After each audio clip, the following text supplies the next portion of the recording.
ازيكم يا شباب؟ عاملين ايه؟ مين فينا واحنا صغير ما حلمش يبقى عنده قوه خارقه يعمل بيها كل اللي هو عاوزه؟ انا ذات نفسي كنت بتمنى يبقى عندي قوه سبايدر مان. لكن لحظه، مش كل مره قوه خارقه بتكون حاجه جميله عند الانسان، لكن ممكن تكون ساعات سبب في نحسه وغمه، يعني خاصه لو انسان نحس زيي. وهو ده بالظبط اللي حصل مع صديقنا بنجريم او ذا سينج. الشخص ده حرفيا حصل على كل شيء بيتمناه انسان عادي: قوه خارقه، حصانه ضد الالم، حياه مليانه بالمغامرات، اي حد ممكن يحلم بيها. وبرغم كل الحاجات اللي انا قلتها دي، الا ان قوته الخارقه اسوأ شيء حصل له في حياته. وفي الفيديو ده هقول لكم ليه بنجريم انحس واحزن شخصيه في مارفل تقريبا. بس قبل ما نبدا ما تنساش تصلي على النبي، ويلا بينا على الفيديو. قصتنا بتبدا مع شخص اسمه بنجامين جريم، واللي كان طيار موهوب وانسان عادي جدا، وكان صديق مقرب لريد ريتشاردز او اللي هو مستر فانتاستيك يعني. واللي في يوم من الايام انطلق مع فريقه لرحله فضائيه، واللي كان فريق مكون من ريد ريتشاردز، سوزان ستورم، وجون ستورم. ولو ما تعرفش فدول الفانتاستيك فور، بس قبل ما ياخدوا القوه الخارقه بتاعتهم، علشان وهم في الرحله الفضائيه دي يتعرضوا لاشعاع فضائي غامض كده بيديهم القدرات بتاعتهم. ومن هنا بقى معاناه صديقنا بين جريم بتبدا، لان عندك مثلا جون ستورم اتحول للراجل اللي هو الناري والقوه الخارقه اللي عنده دي، وسوزان ستورم بقت المراه الخفيه، ومستر فانتاستيك بقى بلاستيك مان. بس القوه الخارقه الجامده بقى بتيجي عند شخصيتنا دي او اللي هو بين جريم، وتقول لك لا معلش هو شطبنا. وقوه بين جريم بتكون ان هو اتحول لكائن صخري كده عنده قوه هالك والمتانه والتحمل، وما بيحسش باي ضرر. هتقول لي طب كويس، يعني كل الحاجات دي حاجات كويسه. هقول لك ابسولوتلي، لكن في حاجه واحده بس هي اللي معكره عليه مزاجه: انه ما يقدرش يرجع انسان تاني. وعلشان تكون فاهم معايا بس ازاي ما يقدرش يرجع انسان تاني، عندك مثلا باتمان بيلبس البدله يبقى باتمان، يقلعها يبقى بروس وين. وكذلك الموضوع مع سبايدر مان وسوبرمان، حتى اللي بيلبس الكلوت يبقى سوبرمان، يقلع الكلوت يبقى كلارك كينت عادي. لكن موضوع الزي بقى وان اقلع وارجع تاني بني ادم، لا، يعني شخصيتنا فتقت الواقع. بينجريم ده حرفيا يعني شخصيتنا محبوسه في الشكل الصخري ده، يعني حاولوا يطلعوا منه، حاولوا يفكوا ويغيروا شكله ويرجعوه تاني ما عرفوش. وعلشان تعرف قد ايه ان الشيء ده يعني صعب، تخيل انت مثلا تبقى نايم في يوم وتصحى تلاقي نفسك حته صخره. واللي بعيدا عن الفيديو بقى، يعني صراحه الشخصيه دي فشخاني ضحك. يعني تخيل انت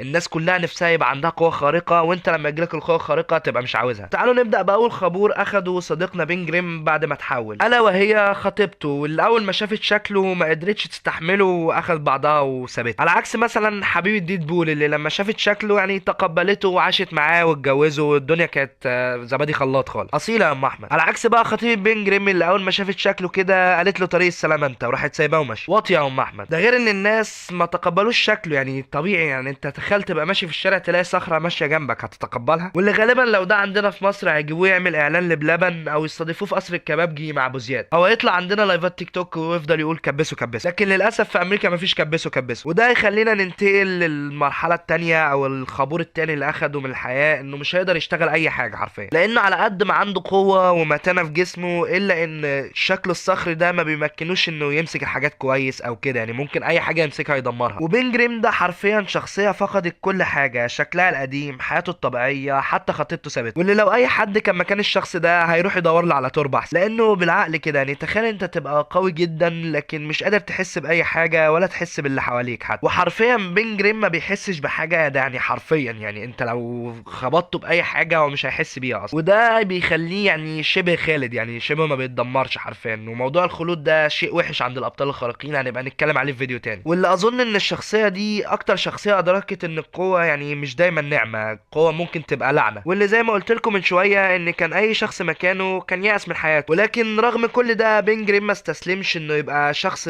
صخري ومنبوذ من المجتمع وخلاص، ولكنه فضل يحارب الشر وينقذ الناس الابرياء، علشان يثبت للناس ان الشكل مش كل حاجه، ممكن يكون الجوهر افضل من الشكل بكتير. وعشان يثبت لهم كمان ان مش دايما ان الشكل الوحش معناه ان في انسان وحش، ممكن يبقى العكس. وفي النهايه قدر يتقبل شكله حتى لو الناس مش متقبلينه. وبس، هو ده الفيديو. لو عجبك ما تنساش تعمل لايك وسبسكرايب وتفعل زر الجرس، وتكتب لي في الكومنتات ايه اكتر شخصيه يعني شايفها انها اتأذت من القوى الخارقه بتاعتها. واسف جدا على صوتي، لكن الواحد والله البرد مبهدله. الفيديو صغير انا عارف، بس ان شاء الله اقعده لكم في فيديوهات تانية. وسلام.